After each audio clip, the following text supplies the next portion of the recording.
So we are at the Sean Foley Golf School. When we got here, we got to meet Sean and his other coaches. I think there's another 3, maybe 4 coaches. We're starting out on putting. So we're gonna be working with Tyler on our short game. He has 9 different stations to test out our putting skills. So let's get to work. Okay, so this is gonna be the filming station. So I'm gonna look at everyone's stroke in this spot here, okay? Very rarely someone's eyes will be off the mirror and they'll be a good putter.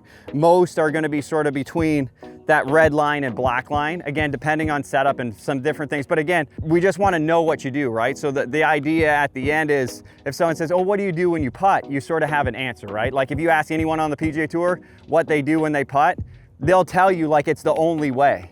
Like this is how you putt. But it's not really true. There's lots of ways to putt, but we just want you to be really clear what's the most important, okay? Does that make sense? Yep. Okay. The first drill that we're doing, we have a putting mirror. So this is the eye line. When I line up to the ball, I can see my eyes on the mirror. You want your eyes closer to you, not over top of the ball. That's the first station. Second station they have is they have tees set up for birdie putts. So they have, I think it was like a 10, 11, 12, 13, 14, 15, 16 foot putt. These are all for birdies. We have putts uphill and downhill. So there's just tees that you can place the ball and simulate a birdie putt. Another drill that they have is for pace. So this looks to be like a 30, almost 40 foot putt. And it's kind of like there's end zones. So you're trying to lag the ball between the tee and the alignment stick. And there's maybe only a 1.5 feet. So I'm pretty intimidated from this drill to work on my pace. He also has another drill set up similar to the birdie putt, but this is for par putts. So the par putts are the 3, 4, 5, 6, 7 foot putts. So we're gonna work on those. Another station he has set up is we're testing our eyes. Sometimes our eyes don't see what we think they're seeing. So he has an alignment stick pointed at a tee that you can make sure your eyes are matching your alignment. And then you go and roll a putt, and you're rolling a putt through 2 tees. They put 2 tees on the ground to make sure you have consistent contact. And of course, if you hit the tee, you gotta put it back in and start over. Tyler also has a putting line set up. So it looks to be about maybe 10 feet, and there's a line or a wire that, again, we can put the ball over the wire and make sure we're looking at the proper line. What's the deal with the putting here? Putting feels pretty good. Okay. I'm usually pretty good, like my weight is usually pretty good. Yeah. It's more reading. Okay. Like yesterday, I must have had 12 putts inside 15 feet. Yeah. And missed every single one of them. With the grain, yeah, it's gonna be like, it took me like 1.5 years to get used to putting on grain when I was down here. So let me just watch you hit a couple. We'll see if anything stands out.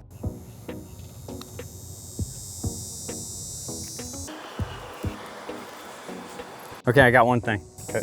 There's a lot of good going on. Okay, so looking at what the actual putter's doing when I watch the track of it. Okay, so as it goes back. So I would say relatively neutral. Face looks pretty good, like if I zoom in, right? Like face looks very square to path, path looks good. And then when you come in, so again, it's, I would say relatively neutral. So your start lines are good for the most part when I was watching these ones. So notice the end there, how it sort of drifts out. Yeah. Okay, so that's one thing that I saw. And then I look from here, I'm trying to figure out, okay, why is that putter doing that in the finish? So watch, so from a head position, so it'll be interesting to get you on the mirror just to see head placement, if it's too far behind the ball or not. But watch what your head does as you go through. So you're getting some of your rise angle, maybe a little too much rise angle with that. Watch your head versus the edge of my screen, okay? Oh yeah. Okay. Right, so we got a pretty big fallback motion, and then that's, when you go into that big fallback, the putter almost shoots out to the right a little bit at the end, like more than I'd like to see. Okay. So that would be, when I'm looking at it, the main thing, because I like the grip, I like the track of the stroke, but I just think about where it's gonna hit on the face if I lean back. Right. So there's a chance I'll get some low strikes, maybe a little bit too much delivered loft. And then we see most of those, they're not really racing past the hole, but you know, if your place is fast, even if you hit a little thin, it's gonna be okay. Right. But here, if you don't hit it like where it's got a little more roll to it, you see the grain sort of eating it a little bit. Set up there for me. So we're just gonna do everything the same, okay? And I'm just gonna put a little pressure here, and let's see that. So you feel how you push against me a little tiny bit? Right. A little bit, right? Not bad though. And then I'll just do this for our feedback loop on, are we going? So not much pressure against me. So to me, that has just like it's hitting a little higher on the face, and then it's got a little bit more roll. That's what stands out for me when I'm watching those. I always say what's good, you know, it's like a good way to think about it. So if I was like, okay, if I had you know, a good college putter here against us, how would you do relative to him? And then a good, you know, mini tour player, and then a good PGA Tour player. Like, it's always like, okay, what's good relative to the next level? Yeah. So that's what I think about. So it's like, okay, you're doing a lot of good, but is this gonna help you a little bit? Probably, you Awesome. know? Okay. So like, to me, that just sounds different. Yeah. And then it, like, you see how that actually held the line? It Where did, most yeah. of those were missing low at the start? Okay. Does that feel different? It does feel different. Okay. Yeah.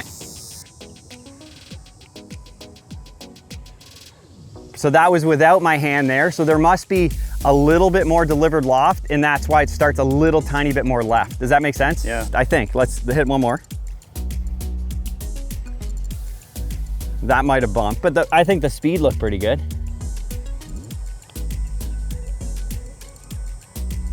Not bad. I don't think the head's moving very much now. How's that feel? It feels good, and Okay. I've never thought of my head moving back. Yeah. I've had the common issue of pushing out this way. Yes. But I never correlated it with my head. Yes, yeah. I mean, that sound was crazy different. Okay, one more. I want to see what the putter does at the end. That's very, very clean. Yeah, here, check this. Just from a stroke standpoint. So the backstroke still looks the same. There's a chance we could shorten that a little bit, but you see how that's definitely not going. Yeah. Like, that's tracking down the line a lot more. I would like to see it maybe with just a slight shorter backstroke, Okay. just slightly. Okay. Just maybe a little more efficient motion. Yeah, I mean, that sound to me was pretty good. Yeah. Because like, when I look at it, the length of this stroke, so I'm thinking, okay, if you got a long putt, right? What's this one? This is like, say 12 feet, and we're taking it back off the mat. Like, some people off the mat, they're gonna roll at 25 feet.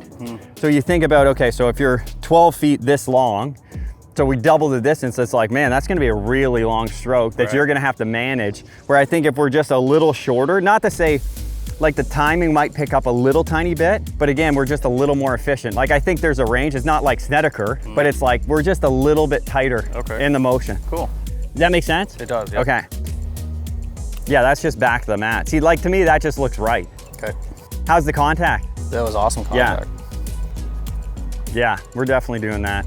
It's funny, like, I think the sound changes a little tiny bit. And that last one was just a hair toey. Yeah.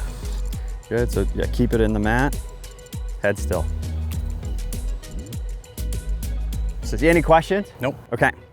Just had my one-on-one with Tyler. He's looking at my putting strokes. We have a mat down here that has a bit of a putting arc. He has the putt lined up, and we got those tees kind of in the gate. So as he watched my putting stroke, what he noticed, and I have a history of doing this, is as I bring the putter back, I'm following through up to the right, and I'm just not making as pure of contact as I could. The fix for that is actually in my head. I always thought it was a putting arc issue, but he noticed when he filmed me that as I follow through, I'm starting to tilt up, and that's causing me to leave my putter up. So the fix for that is he just put some pressure on my head so I could feel that pressure against my head so I'm not lifting up. What he also did is he put a T in this mat so I physically cannot push my putter out to the right. So we also shortened my stroke, so a shorter stroke and avoiding that head tilting. Already I'm rolling the ball better. So that was cool to see instant results. This is a drill I've never done. I've seen tour players with this kind of line, colored line. So I think, we're lining up the ball with the string and I can see the path of the ball. So I think as soon as I go outside to inside, I will know right away that I'm missing my line. So I haven't even rolled the putt yet. Let's try with my new putting stroke, shorter putting stroke, head's not moving. See if we can roll in here. Ooh, a little heavy. Go from a 12-footer to a 6-footer, different story. Oh my gosh, speed control. Your head would move. It's hard. Did it? Yeah. Well, now I'm thinking of like 9 different things. One putting stroke. There it is. Move less, but Still moved. yeah.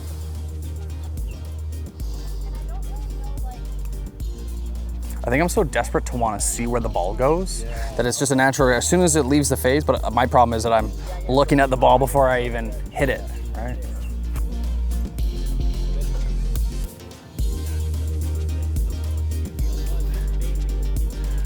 No!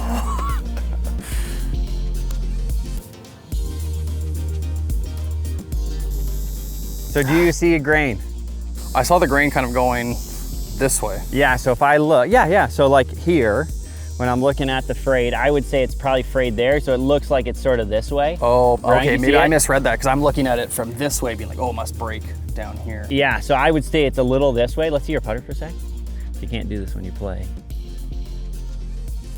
Yeah, it's that. I would say right there. You see how it sort of pulls it up? Oh, And then if okay. I go down, see how it just slides? Right, oh, interesting. Right, so you can't do that when you're out there, but that's one way to just make sure what you're seeing is actual, but that, to me, it's right there. Okay. And it's crazy because I think it, like, even though it's a short putt, because you're not hitting it as hard, it can sort of pull it offline. Like if you misread the grain, you could miss it, Oh, you know? Yeah. See, we got 1, 2, 3, and then down here there's 7.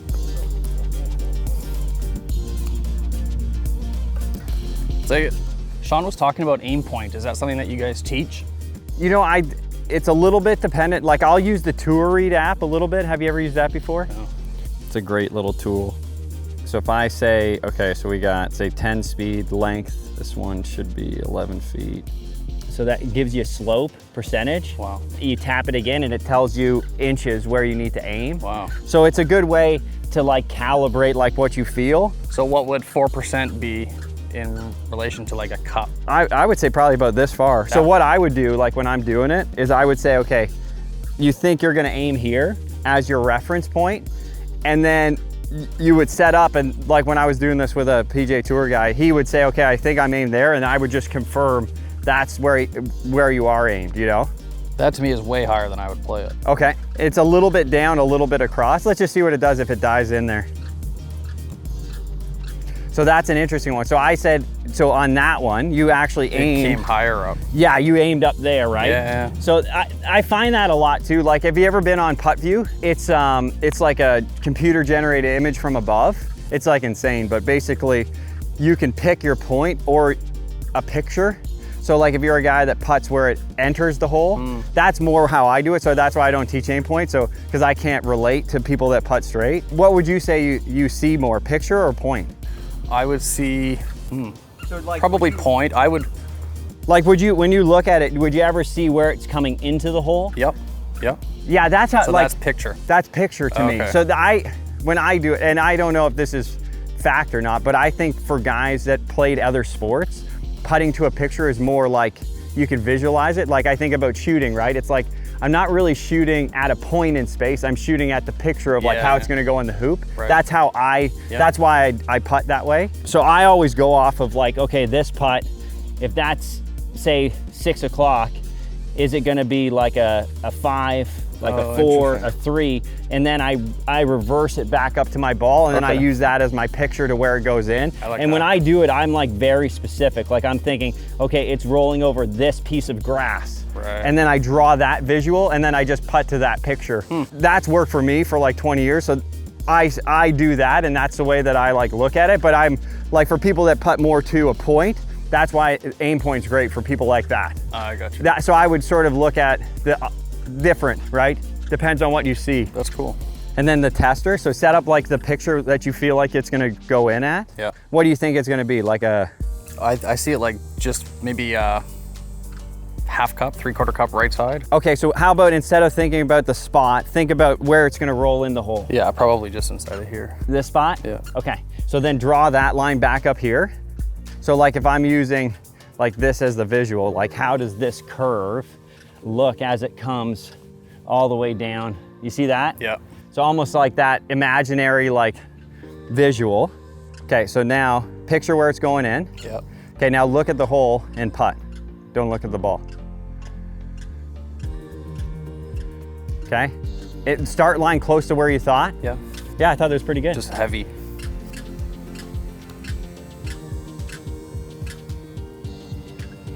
So to me, this is my hypothesis. For guys that have played a lot of other sports, when you start visualizing how it goes in, like I think about the hoop as the clearest one. If I was trying to shoot to a point in space, I'm like, I don't know if I'd ever make a shot. Yeah.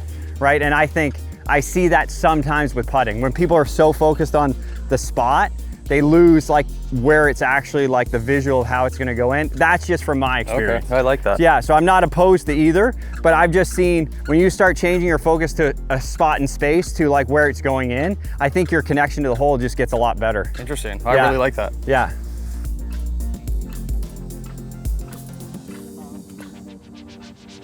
Easy game. Hey, how crazy is that? Easy game.